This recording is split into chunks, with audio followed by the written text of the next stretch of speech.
تلنگانہ میں سے رخی مقابلہ اقلیتوں کے ووٹ بینک کی اہمیت میں اضافہ، بی جے پی کو روکنے متعدد راہ دہی ضروری، کے سی آر کی بس یاترا سے صورتحال تبدیل، کانگریس کو 8 نشستوں پر برتری۔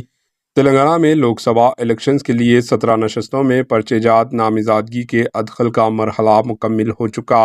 انتخابی مہم کی حقیقی معنوں میں آغاز کے ساتھ ہی تلنگانہ میں انتخابی منظر تبدیل ہوتا دکھائی دے رہا ہے۔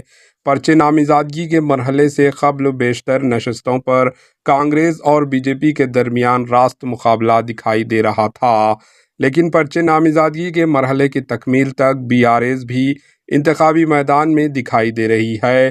عام طور پر امیدواروں کے اعلان کے بعد بھی رائے دہندگان اپنے فیصلہ کرتے ہیں، لہٰذا تلنگانہ میں اصل مقابلہ کانگریس، بی جے پی اور بی آر ایس کے درمیان دکھائی دے رہا ہے۔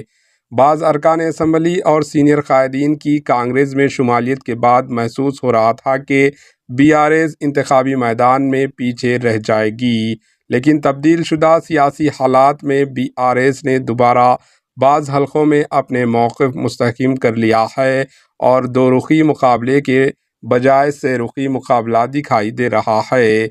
صدر بی آر ایس اور سابقہ چیف منسٹر کے سی آر کی روڈ شو اور بس یاترا نے بی آر ایس کو دوبارہ انتخابی میدان میں لا کھڑا کیا ہے۔ گزشتہ دنوں کانگریس، بی جے پی اور بی آر ایس نے جو سروے کیا تھا، اس میں کئی چونکا دینے والے انکشاف سامنے آئے ہیں۔ بتایا جاتا ہے کہ کانگریس پارٹی کی داخلی سروے میں 6 تا 8 نشستوں پر مضبوط موقف کی پیش قیاسی کی گئی، جبکہ پارٹی 14 نشستوں پر کامیابی کا دعویٰ کر رہی ہے۔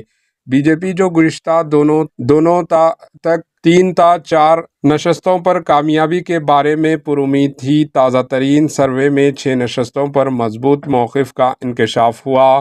بی آر ایس، جس کے بارے میں محض 2 نشستوں کی پیش قیاسی کی جا رہی تھی، وہ 6 لوک سبھا نشستوں پر مضبوط مقابلے کے موقف میں ہے۔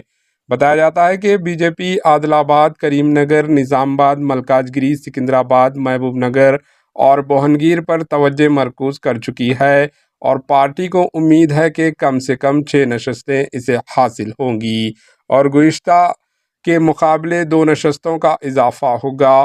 بی آر ایس کو میدک، چیوڑلہ، ورنگل، محبوب آباد، ظہیر آباد اور ناگر کرنول میں بہتر مظاہرے کی امید ہے۔ سیاسی مبصرین کا ماننا ہے کہ 13 مئی کو رائے دہی کے دن تک ریاست میں صورتحال مزید تبدیل ہو سکتے ہیں اور رائے دہندگان آخری لمحے میں اپنے موقف کا فیصلہ کریں گے۔ دلچسپ بات یہ ہے کہ کسی بھی پارٹی کے سروے کے دوران رائے دہندگان کی جانب سے کھل کر اظہار خیال سے گریز کیا جا رہا ہے اور رائے دہندگان کی خاموشی سیاسی پارٹیوں کے تجسس میں مزید اضافے کا باعث بن رہی ہے۔ تازہ ترین صورتحال میں سیکولر اور اقلیت کے ووٹ مزید اہمیت کے حامل ہو چکے ہیں۔ سے رخی مقابلہ کی صورت میں اگر اقلیتی ووٹ تقسیم ہوتے ہیں تو بی جے پی کو فائدہ پہنچ سکتا ہے۔ مبصرین کا ماننا ہے کہ اقلیتوں کی رائے دہی کم از کم 60% ہونی چاہیے، جبکہ گزشتہ لوک سبھا چناؤ میں اقلیتوں کی رائے دہی 35 تا 40% ریکارڈ کی گئی تھی۔ اگر اقلیتی رائے دہندگان 60% ووٹنگ کریں اور اس میں اگر 20% ووٹ بھی بی آر ایس کو منتقل ہوتے ہیں، تب بھی کانگریس پارٹی کو کوئی خاص نقصان نہیں ہوگا اور 40% مسلم ووٹ کی بنیاد پر بی جے پی کو کامیابی سے روکا جا سکتا ہے۔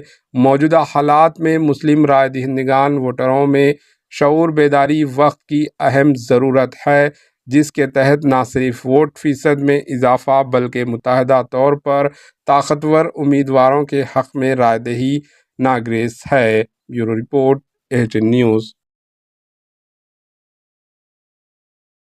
ہمارے AHN نیوز کو سبسکرائب کریے تاکہ آپ کو نوٹیفیکیشنز آتے رہے وقت پر۔